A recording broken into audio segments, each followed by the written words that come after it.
그날 잭팟이 터진 거예요. 아이디어스 상위 0.1% 작가고요.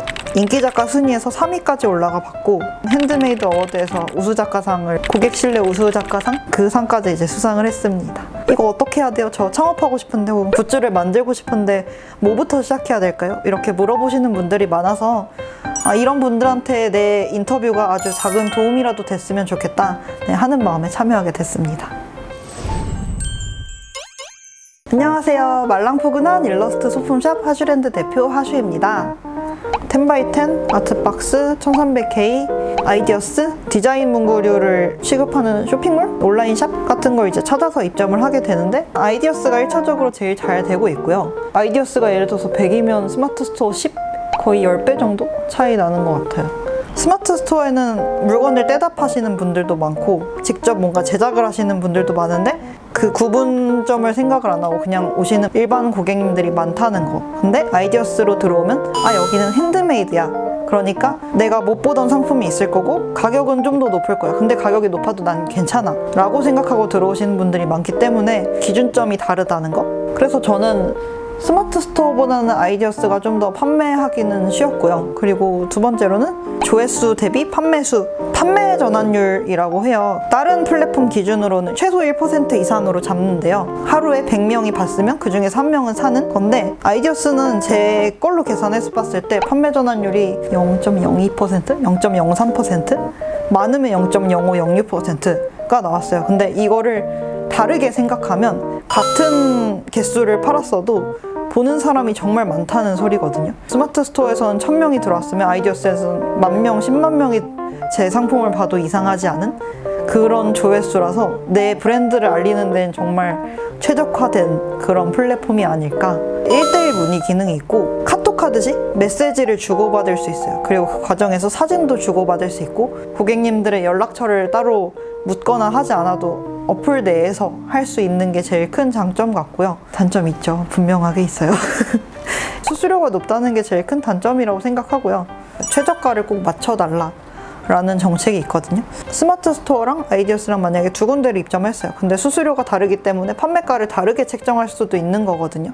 예를 들어서 아이디어스에서는 2만 원에 팔고 스마트 스토어에서는 10,000원에 판다. 이거는 아예 정책적으로 안 되게 되어 있어요. 그리고 두 번째로는 최저가를 맞추면서 배송 조건도 또 맞춰줘야 돼요. 브랜디라는 어플이 있거든요. 무료 배송이 그 어플의 정책이에요. 배송비까지 함께 계산을 해서 판매가를 책정하는데, 브랜디와 아이디어스를 함께 할 거면 아이디어스에서도 무료 배송을 해야 되는 그런 정책 때문에 처음부터 계획을 잘 해서 들어가지 않으면 나중에 조금 어려워질 수 있다는 거, 그런 단점이 있습니다. 아이디어스 홈페이지랑 어플에 가면 입점 안내가 있을 거고요. 내 브랜드에 대한 설명을 쓰고, 그리고 어떤 작품을 팔 건지 상세 페이지를 만드는 것처럼 텍스트를 쓰게 돼 있어요. 그리고 사진을 보내야 되는데 몇 장 이상의 상품 사진을 보내야 하고요. 그리고 핸드메이드라는 걸 증명을 해야 되거든요.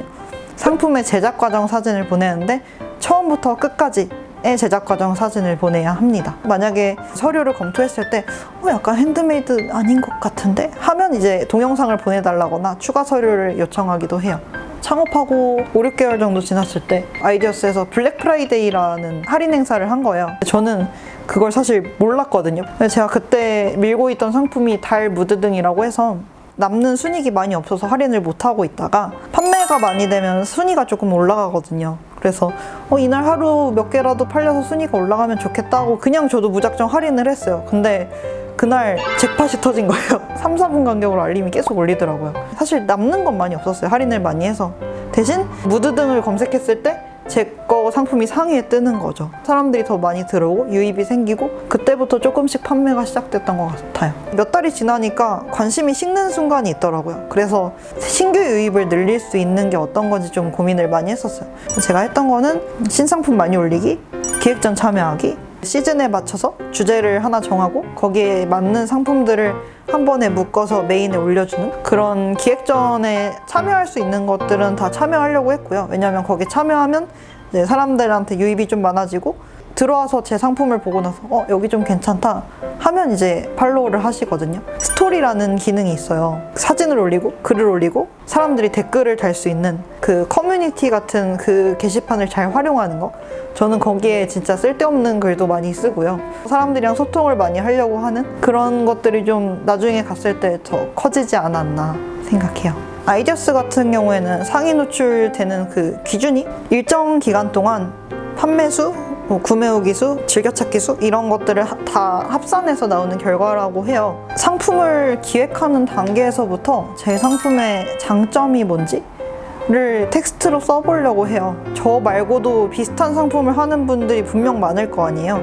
그 중에서 굳이 내 상품을 골라야 하는 이유가 뭔지 생각을 하고 이제 그걸 상세 페이지에 좀 더 사람들이 봤을 때 편안한 단어, 편안한 표현으로 바꿔서 쓰려고 하는 편이고요. 핸드메이드이기 때문에 그 작가님의 이야기들도 사람들이 듣고 싶어 하거든요. 그래서 저는 상세 페이지에다가 이 작품을 만들게 된 계기나 내가 영감을 얻은 순간 이런 것들도 쓰려고 합니다. 상위에 있는 제품들의 대표 이미지를 되게 많이 보거든요.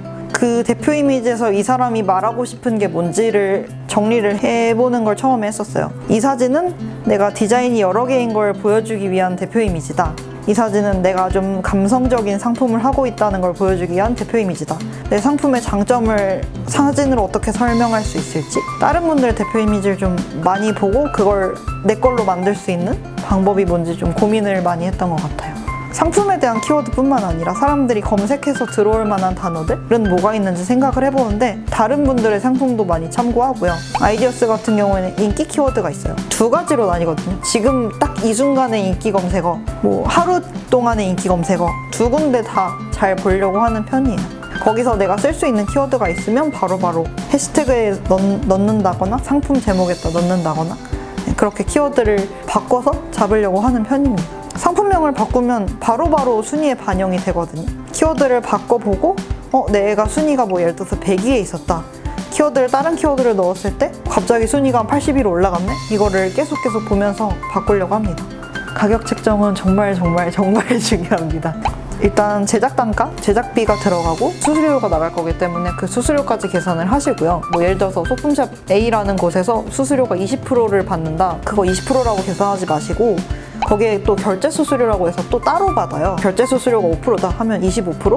그리고 또 거기에 들어가야 되는 비용이 부가세. 일반 사업자로 사업자 등록을 하셨으면 10%로 계산하시면 되고 간이과세자로 하셨으면 3% 정도로 잡아서 계산하시고 혼자 하시면 인건비 계산은 당장은 필요 없는데 나중에 뭐 포장하는데 인원이 필요하다거나 이거 하나 포장하는데 시간이 얼마나 걸리는지 이 사람의 시급 대비 분급으로 계산하고 교환환불비라고 해서 따로 잡거든요. 한 5% 정도 같이 계산을 해주시고 그리고 마케팅비는 저는 한 10% 정도 잡거든요. 더 잡으실 수도 있고 이건 사람마다 다르지만 포장재 예를 들어서 뭐 PP 비닐, 명함 이런 것도 장당 얼마인지 다 계산해 보시고 택배를 보낼 거면 택배 박스나 택배 봉투가 필요하기 때문에 그것도 장당 얼마인지 계산을 해서 드는 비용을 전부 다 넣으시면 됩니다.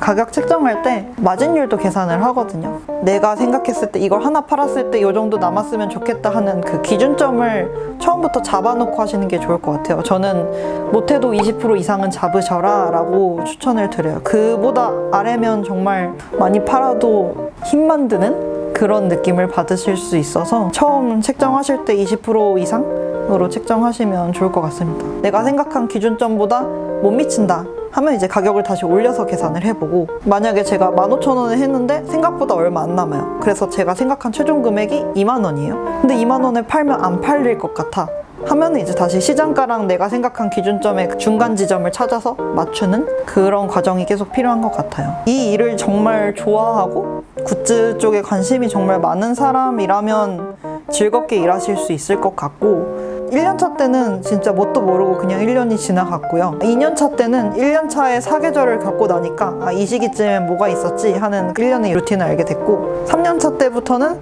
뭔가 매뉴얼이 생겼어요. 그리고 지금이 4년차인데 그 전에는 컴플레인을 거는 고객님들 1, 2년차 때 돈이 안 벌리는 거 뭐 요 정도가 힘들었다면 4년차 되면서는 이제 생각지도 못한 되게 많은 일들이 벌어지더라고요. 정답이 있는 길이 아니기 때문에 제가 이 길이 맞나? 저 길이 맞나? 하면서 길을 개척해 나가야 하는 그런 분야라고 생각하거든요. 각오를 잘 하고 했으면 좋겠다. 그 과정들을 좀 버틸 수 있는 여유가 좀 어느 정도 있는 상황에서 시작을 하셨으면 좋겠고요. 뭐 금전적 여유든 시간적 여유든 나에게 창업이란 언제나 재밌으면서도 어려운 것이다. 창업 4년 차쯤 되니까 나 이제는 조금 할 줄 아는 것 같은데 하면 또 새로운 일이 생기고 그리고 또 그 과정에서 즐겁다가도 이거 아닌 것 같은데 그런 과정의 반복인 것 같아요. 새롭고 재밌고 어렵고 인터뷰 참여하게 되면 굿 네이버스에 결식아동들한테 후원금을 전달할 수 있다고 하시더라고요. 취지 자체가 너무 좋아서 참여하게 됐습니다.